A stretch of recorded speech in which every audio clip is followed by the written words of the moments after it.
Assalamu alaikum everyone. Welcome to my channel Study Line. Today we will discuss about daily uses English grammar. তো চলো শুরু করা যাক। কথা আছে বা কথা ছিল, আমার কোনো কিছু করার কথা ছিল, আমার কোনো কাজ করার কথা ছিল, এমন টাইপের ক্ষেত্রে আমরা সাপোজ টু দিয়ে সেন্টেন্সটা স্টার্ট করতে পারি। লাইক আমার বাড়ি যাওয়ার কথা ছিল, I was supposed to go to home. এখানে am is R was were কোনটা হবে এটা ডিপেন্ড করবে টেন্সের উপরে। যদি বলি কথা ছিল সেই ক্ষেত্রে অবশ্যই এটা was were এর মধ্যে পড়বে, কারণ এটা past tense হয়ে যাবে।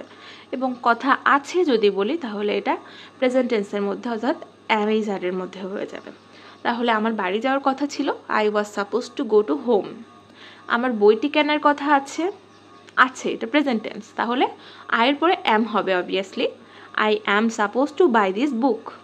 তার বাজারে আসার কথা আছে, he is supposed to come to market. এমনইভাবে আমরা আমার কোনো কিছু করার কথা ছিল বা করার কথা আছে সেন্টেন্সগুলোকে রেডি করতে পারি। এরপরে যাই, আমি কোনো কিছু করার সিদ্ধান্ত নিয়েছি। এমন ক্ষেত্রে আমরা কি বলতে পারি, I have decided to। এরপরে কি করার সিদ্ধান্ত নিয়েছি সেই ভার্বটাকে আমরা ইউজ করতে পারি। তাহলে যেহেতু আমি কোনো কিছু করার সিদ্ধান্ত নিয়েছি অলরেডি, এটা হলো প্রেজেন্ট পারফেক্ট টেন্স। তাহলে বলতে পারি আমি ইংরেজি শেখার সিদ্ধান্ত নিয়েছি, I have decided to learn English. আমি নিজেকে পরিবর্তন করার সিদ্ধান্ত নিয়েছি, I have decided to change myself.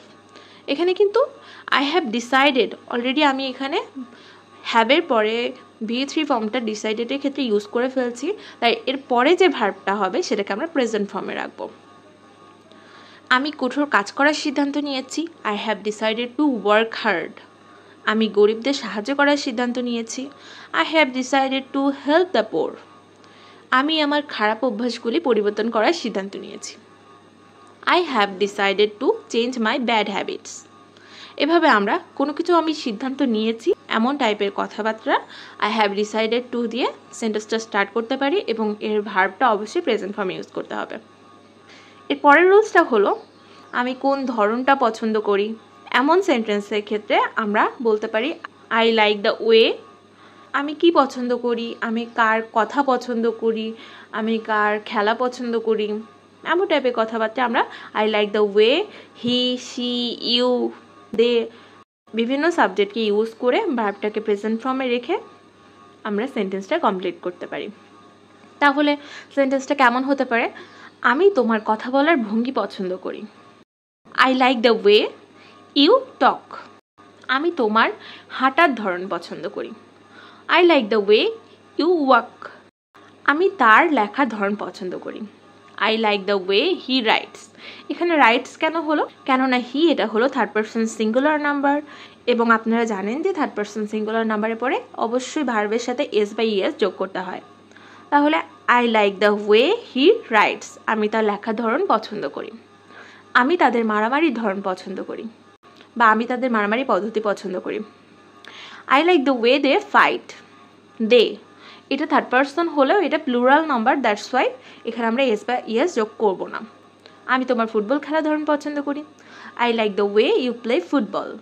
এভাবে আমরা আরও বলতে পারি, তার পড়ার ধরনটা আমার ভালো লাগে, I like the way she reads. এখানে কিন্তু এস বাই এস যোগ হয়েছে, অর্থাৎ রিডের সাথে এস যুক্ত হয়েছে। তার খেলা ধরনটা আমার ভালো লাগে, I like the way he plays. তার শেখানোর ধরনটা আমার ভালো লাগে, I like the way he teaches. এভাবে আমরা তো বিভিন্ন ধরন পছন্দ করি, সেক্ষেত্রে আমরা সেন্টেন্সগুলো রেডি করলাম। এরপরে যদি আমি বলি আমি পছন্দ করি না, আমি তার খেলার ধরন পছন্দ করি না, আমি তার কথা বলার ধরন পছন্দ করি না, তার লেখা আমার পছন্দ না, এসবের ক্ষেত্রে আমরা নেগেটিভ করতে পারি কি দিয়ে, I don't like the way। এর পরে ডোন্ট ইউজ করে বলতে পারি। তাহলে আমরা কিভাবে সেন্টেন্সটা রেডি করতে পারি, তার লেখার ধরনটা আমার ভালো লাগে না, I don't like the way she writes. আমরা কিন্তু she এর পরে রাইটস ইউজ করব, এস বাই এস যোগ করতে হয় যে person third person singular number হলে, কিন্তু এখানে আমি যেহেতু পছন্দ করি না সেক্ষেত্রে I don't ইউজ করবো, কেননা এই ডোন্টটা আমার ক্ষেত্রে ইউজ হয়েছে। তাহলে তার লেখার ধরনটা আমার ভালো লাগে না, I don't like the way she writes. তার খেলার ধরনটা আমার ভালো লাগে না, I don't like the way he plays. তার শেখানোর ধরনটা আমার ভালো লাগে না। I don't like the way he teaches. এরপরে যাই আরেকটা নিয়ম, সেটা হলো সম্ভাবনা বেশি হলে আমরা কি ইউজ করতে পারি।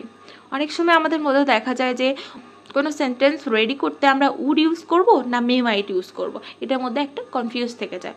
তবে কোনো সেন্টেন্সের ক্ষেত্রে যদি সম্ভাবনা বেশি থাকে তবে অবশ্যই আমরা সেটাকে উড দিয়ে সেন্টেন্সটা রেডি করব, এবং সম্ভাবনা যদি কম থাকে তাহলে সেই ক্ষেত্রে আমরা মে মাইট দিয়ে সেন্টেন্সটা করতে পারি। লাইক আগামী মাসে আমি ঢাকা যেতে পারি, মানে আমার এখানে ঢাকা যাওয়ার সম্ভাবনাটা বেশি, তাই আমি বলতে পারি I would go to Dhaka next month.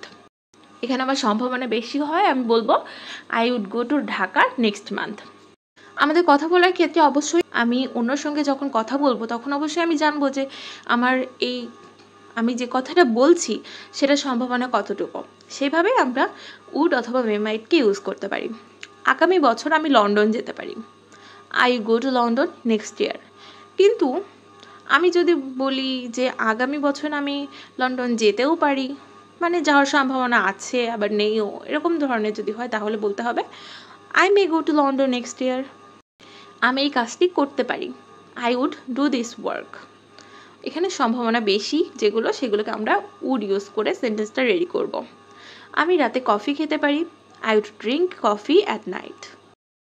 আজ আমি ক্রিকেট খেলতে পারি, today I would play cricket. Or সেন্টেন্সটা এভাবেও বলা যেতে পারে I would play cricket today. তো গাইজ আজকে এই পর্যন্তই।